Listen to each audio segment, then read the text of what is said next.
Au Sinaï, le Seigneur avait proposé au peuple d'Israël, libéré d'Égypte, d'être un peuple à part, son peuple, guide des autres peuples sur les chemins de Dieu.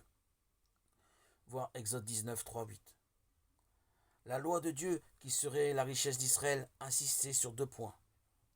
L'adoration de Dieu sans image, car Dieu n'est pas ce que les hommes s'imaginent. Exode 24.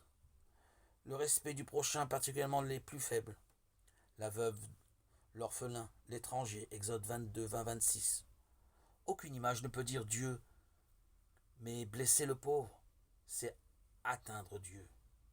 Au Sinaï, en Canaan, et d'autres fois encore, Israël accueille cette alliance avec Dieu dans la ferveur, voir Josué 24, 14, 27. Mais la tentation est trop forte d'être comme les autres et de faire comme tout le monde. Le peuple s'assembla près d'Aaron et lui dit, debout, fais-nous des dieux qui marchent à notre tête. Ayant pris l'or de leurs mains, il le façonna au burin pour en faire une statue de veau ou de jeune taureau, symbole de force et de fécondité.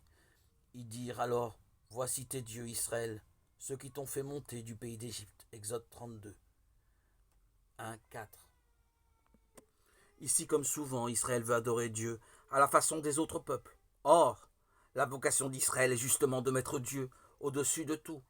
Ce n'est pas seulement dans le culte qu'Israël pêche contre le Seigneur, c'est aussi et souvent dans le mépris de l'autre.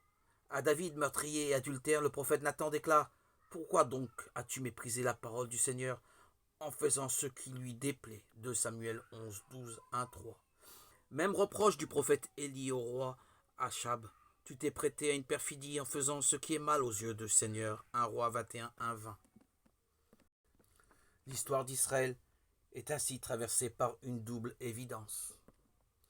Il nous a fait et nous sommes à lui, son peuple et le troupeau de son pâturage. Psaume 100, verset 3.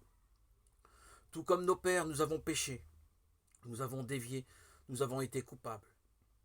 Psaume 106, verset 6.